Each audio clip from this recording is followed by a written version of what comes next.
The human named Ryland stood at the edge of the broken ridge where the canyon winds howled across the alien world.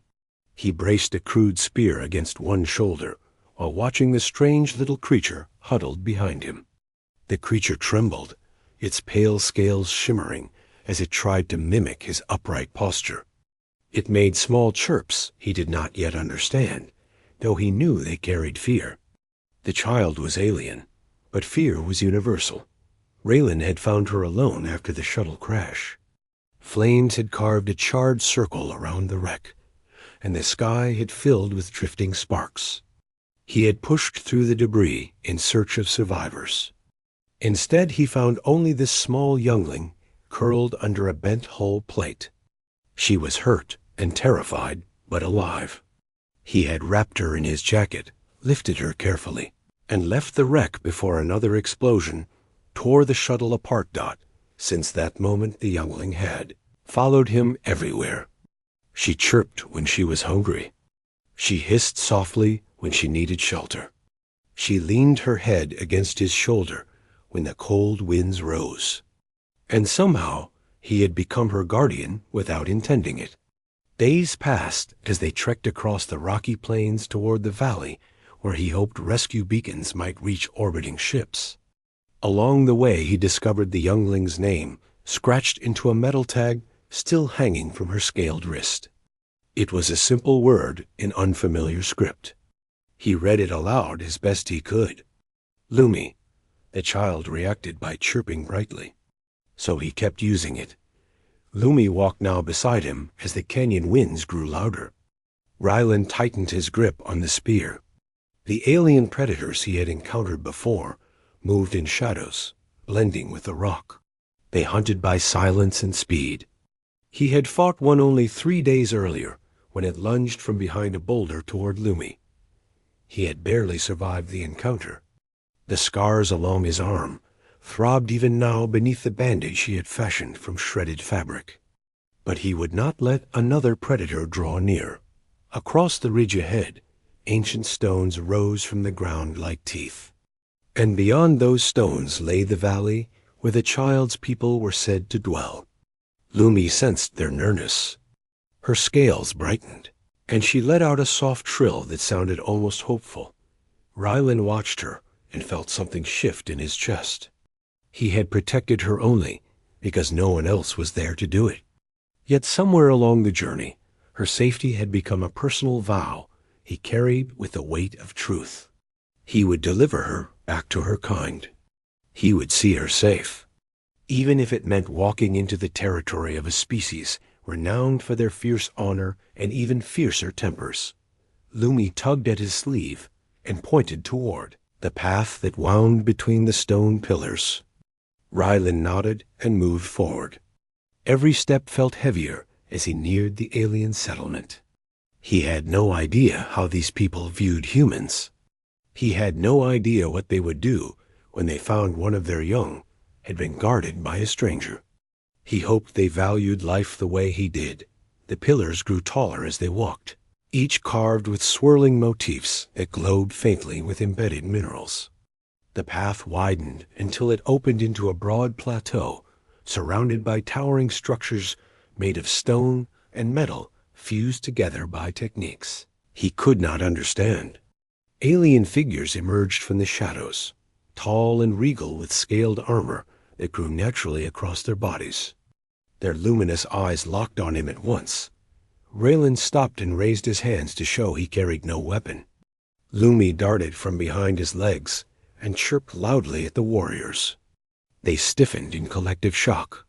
Their eyes widened. Their voices rose in rapid clicks and growls. Then the crowd parted as a commanding figure approached. She moved with the grace of a seasoned leader. Her horns swept back elegantly. Her scaled plates reflected the emerging sunlight in faint violet hues. She wore a cloak of shimmering fibers and carried a staff that hummed with energy.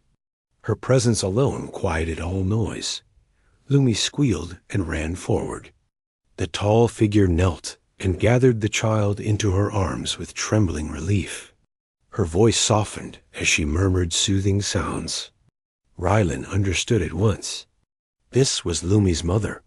Her regal eyes rose to him. Her gaze began with suspicion, shifted to assessment, and settled on something unreadable. Rylan remained still. He sensed the valley's warriors ready to strike if she gave the order. The mother rose slowly. Her voice carried authority and emotion interwoven. She spoke in her language first. The warriors listened with sharpened attention. Then she addressed him in heavily accented human speech. "You guarded my young." Rylan nodded. "I did. You crossed our lands to return her." "Yes, you fought for her." He glanced at the healing wound on his arm. "Anyone would have." She studied him a long moment. The wind swept across the plateau, rustling her cloak. Lumi clung to her mother, but peered at him with bright eyes, chirping insistently, as if urging her to understand something important. The mother lifted Lumi slightly and pressed her forehead gently against the child's.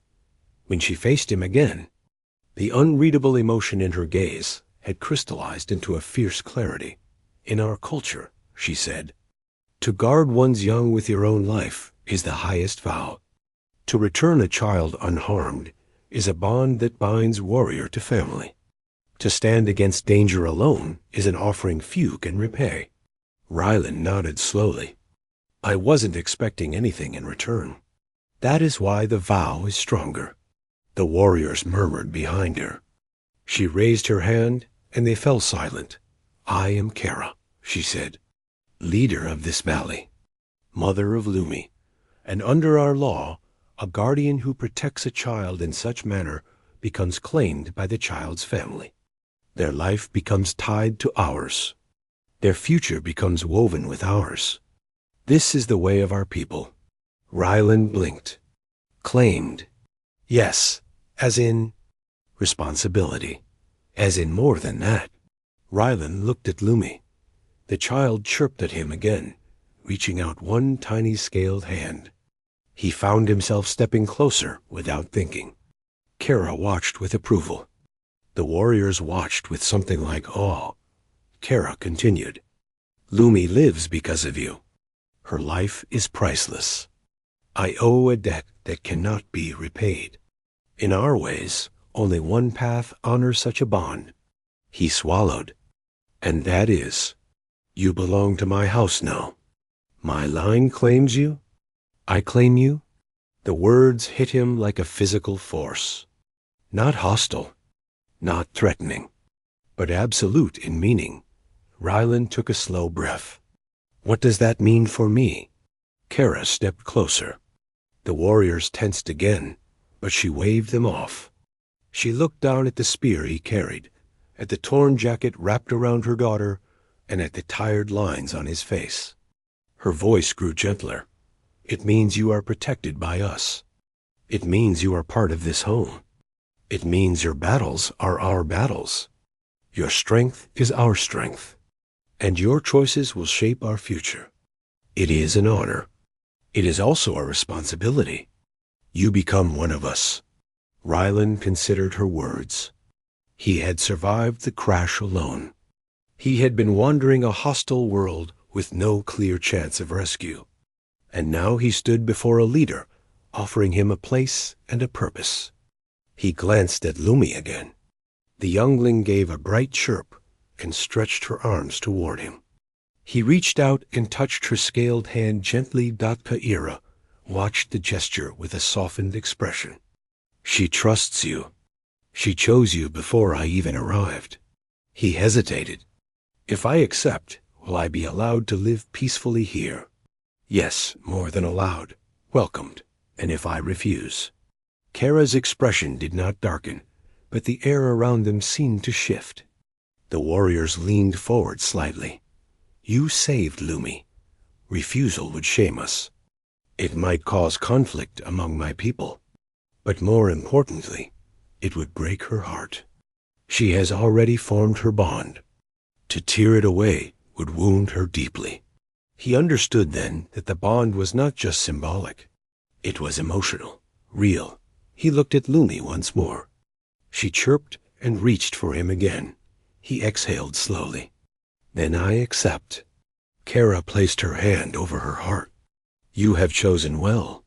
The warriors relaxed at once. A ripple of approval swept through the group. Lumi squealed happily. Kara stepped closer still. In our tradition, she said, a claimed protector is honored with presence in our home. You will stay with us. Learn our ways. Grow strong with us. Lumi will remain near you. And I will guide you. Rylan nodded.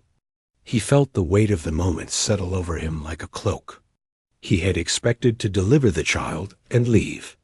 Instead, he had gained a new life entirely. Kara turned and led the way into the heart of the valley. Rylan followed with Lumi clutching his sleeve once more. The path took them between towering structures adorned with glowing crystals. The air warmed as they approached a central hall where other younglings played. Some paused to stare at him with wide curiosity. Kara spoke softly in her language, and they scattered to bring elders who wished to witness the return of Lumi. Inside the hall, long tables carved from stone were filled with fruits, breads and dishes prepared from local flora. Kara motioned for him to sit. Lumi climbed onto his lap without hesitation. She nestled against him and made a contented trill. Kara sat across from him, watching the scene with a mix of pride and relief. You have the spirit of a guardian, she said. Few of your kind have such courage. I did what anyone would do. Not so. Many would have left her. Many would have feared her. But you saw a child who needed help. That is rare. Rylan felt a warmth in her words. She deserved safety, and you gave it to her. More elders entered, each offering words he could not fully understand, but whose intent was clear. Approval, gratitude, respect. They placed small crystals before him as tokens of honor. Lumi gathered the